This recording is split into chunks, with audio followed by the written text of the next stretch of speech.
I am Nina, and I have always dreamed of living a simple life with my husband and children. On top of that, since I was young, I have always been so optimistic about my life. I always wanted to live a life that is full of adventure yet simple and peaceful, and I want to spend it intimately with the family that I wanted to build with. My parents are my rock, and I have seen how they embody a life of adventures and simplicity. I grew up filled with their love and support, and I am determined to build a family that feels warm and safe, just the same as the family that I have growing up. So when I met my husband Denver, I knew that he is the man that I am down to build this life with. Back when we were dating, we shared the same principles in life, and it same goes today. We both love traveling, trying new things, and still enjoy the calmness of a simple lifestyle. For us, that is what we call balance. I love him to the core, and my family loves him as well. But on his end, it's quite different. His mother, Lucia, never showed affection nor even a hint of likeness to me.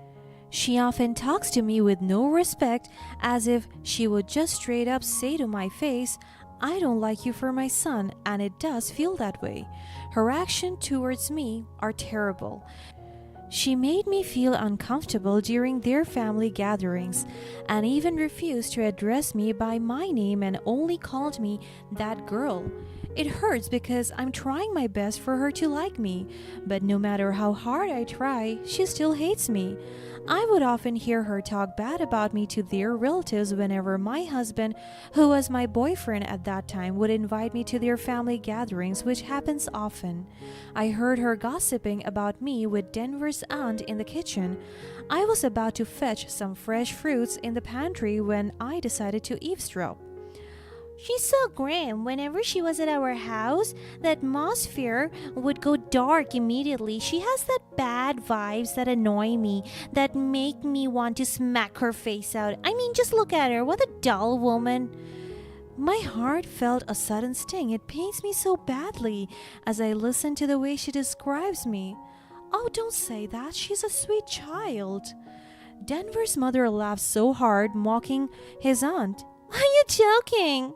There's nothing sweet about that girl. She's tasteless and ugly, and her style is a piece of rubbish. I wonder where my son met her.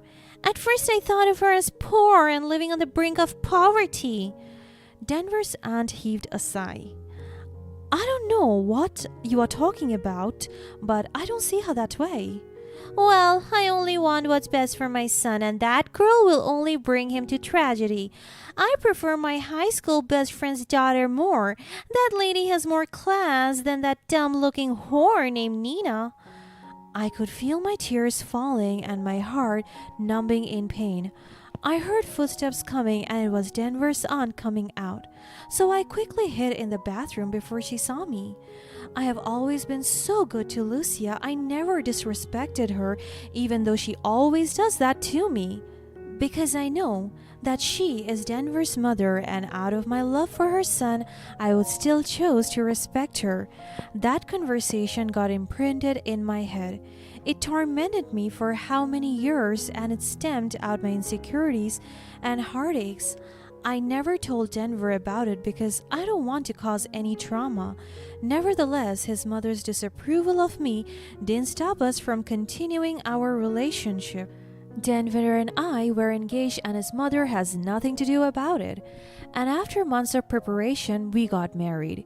He promised me that he will never let his mother hurt me again, as we were building our own family from now on. But little did we know, Lucia has been planning to stay with us. She convinced her son to let her stay at our place, and because of Denver's soft heart, he agreed. And to me, that is a wrong decision. But I didn't even try to argue because I don't want to sound like the bad guy here.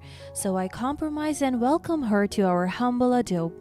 I thought now that I am Denver's wife, everything would be better, but it gets worse. Ever since I married her son and she moved in with us, I sensed that Lucia harbored a deep-rooted animosity towards me even more, and it is more intensified than it was before. She never hesitated to belittle me in front of others, criticizing everything from my appearance to my abilities as a wife and mother. Her words were like poison, slowly corroding my self-esteem. "Look at you, pretending to be a mother. You're nothing more than a burden on my son and my grandchildren. I bet they would be better off without you." I was taking care of my eldest daughter because she was having a fever, and my mother-in-law decided to drop her insults again. I am so done with all her shit. So I remained silent, holding back tears and just focused on my child. "You can't even handle simple tasks. It's no wonder my son has to go on business trips to get away from you. You're a failure as a wife and mother. And look at my granddaughter. She's sick because you weren't able to take care of her. You're a worthless mother." She clicked my head with her pointed finger. She even grabbed my hair because she was so angry at me. But I just took a deep breath and tried to maintain my composure. "You think I don't see how you struggle? You're pathetic. I raised my son better than this." I bite my lip, refusing to give Lucia the satisfaction of a reaction. "You're a stain on this family's reputation. I don't know how my son could have chosen someone like you. You're a worthless whore, dumb and stupid." I closed my eyes momentarily, trying to block out the hurtful words, but I could feel the tears slowly forming in my eyes. "If it weren't for those kids, I would have thrown you out long ago. You're nothing but trouble. I would want you out of our lives." I remained silent as I continued brushing the warm towel on my daughter's forehead. I just focused on the love I have for my children, finding strength in their presence. Until she grabbed my chin and harassed me. "Look at me, you idiot! Do you want me to take out your eyeballs? You are lucky my son provides for you. Otherwise, you would be on the streets begging for scraps." I took a deep breath, knowing that my restraint is the best way to protect my children from further harm. I didn't answer her, and I just stared at her. "I can't believe you're their mother. They deserve so much better than you." Her grip on my chin was so tight that I was fighting to hold back my tears, and then she let go of me. She went out and opened the door, but as soon as she got out, my 6-year-old younger son was at the door holding his phone, and his face was filled with concern. He immediately ran towards me and hugged me so tight. I wanted to fight back. I wanted to hurt her the way she hurt me, yet, for the sake of my husband and children, I endured her verbal abuse. Yes, children. Denver and I have 2 children now, and imagine the mental and emotional torture that Lucia caused me for almost 10 years now. She would insult, abuse, and mistreat me whenever my husband was not around, and she even dared to brainwash my children, especially the eldest. That's why my eldest daughter hated me for no reason at all. The turning point came when my husband had to travel abroad for an extended business trip, leaving me alone with the kids. It was as if Lucia saw this as the opportune moment to unleash her pent-up hatred and exact her revenge. One evening, she cooked dinner for us under the pretense of reconciling our differences. Yes, she said right in front of me with the words, "I don't want us to fight. I will be better for the family, and I will make it up to you. I am so sorry." I naively hoped that maybe, just maybe, she would soften her heart. But the moment we finished the dinner that she prepared for us and I was completely oblivious to her deceiving plans, her true intentions became apparent. Her icy glare sent shivers down my spine, and I knew I was in for a brutal encounter. "You have brainwashed my son into marrying you," she spat venomously. I was shocked by her impulse. I knew it. I knew she would never soften her heart. She is just ruthless.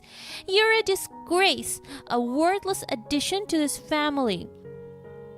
As she said those words, my eldest daughter, whom she brainwashed, nodded her head in agreement. Her cruel words wounded me deeply, but I tried to stand my ground.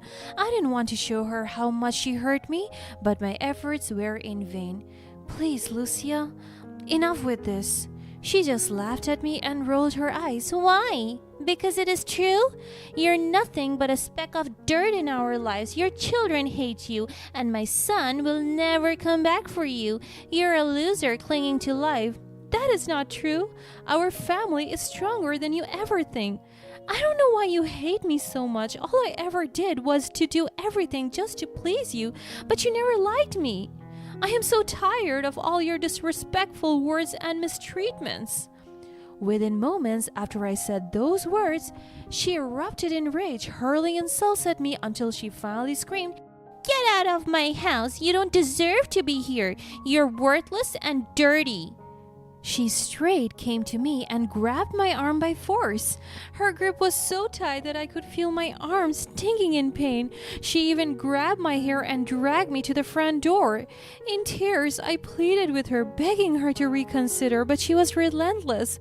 She pointed to the door and shoved me towards it, demanding that I leave immediately. "I want you out of here. You think you're brave? Then show it to me. Go live in that dark world and fight for your life, you idiot." My children stood by her side. My youngest son cried as he looked at me, while the eldest one was just staring at me, emotionless and confused. With a heavy heart, I took my children's hands, but Lucia stopped me. She pushed me away and I stepped out into the cold night. "You will never see your children again." My youngest child screamed in tears, while my eldest also started crying as well. My heart broke as I saw them screaming for my name. "Lucia, please, don't do this." Lucia handed me a stack of newspapers, telling me to sleep on the street like the trash she thought I was. My kids kept on crying, confused and frightened by their grandmother's heartless behavior. And then she slammed the door, leaving me outside, and the rain started pouring. I didn't leave our house. I knocked many times until the guard of the village stopped me. I stayed in front of our house, soaking wet and lying on the newspaper that she threw at me. What I didn't know at the time was that my youngest child had started capturing snippets of Lucia's abusive behavior on her phone way before this incident. Unable to bear the injustice, he had taken it upon himself to expose his grandmother's true nature. And he also captured the moment when I was lying on the newspaper outside by her room's window. My son, who was tech-savvy beyond his years, had created a secret folder on his phone, accumulating evidence of Lucia's abuse towards me over time. He had become my silent avenger, determined to bring his grandmother's true colors to light. Unbeknownst to me, he had uploaded the video of me sleeping on the streets to Facebook, sharing the raw truth of my humiliation with the world. But that was just the beginning. As days passed, he secretly filmed more incidents revealing the extent of Lucia's cruelty. The moment of reckoning came when the last straw broke the camel's back. In a burst of anger, Lucia grabbed my eldest child's arm roughly, leaving bruises behind. He captured the entire incident on video and promptly shared it with the world.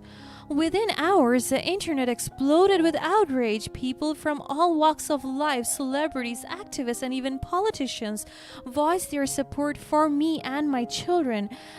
My mother-in-law's actions had ignited a fire of public fury that could not be quenched. The humiliation I had endured now paled in comparison to the embarrassment Lucia faced. The court of public opinion had found her guilty, and there was no escaping the consequences of her actions. Soon after, the police arrived at her doorstep, responding to numerous reports of her abusive behavior. The video evidence provided by my brave son was undeniable, and it sealed Lucia's fate. And I was still staying outside for 3 days, and people gathered to see me and witness the incidents.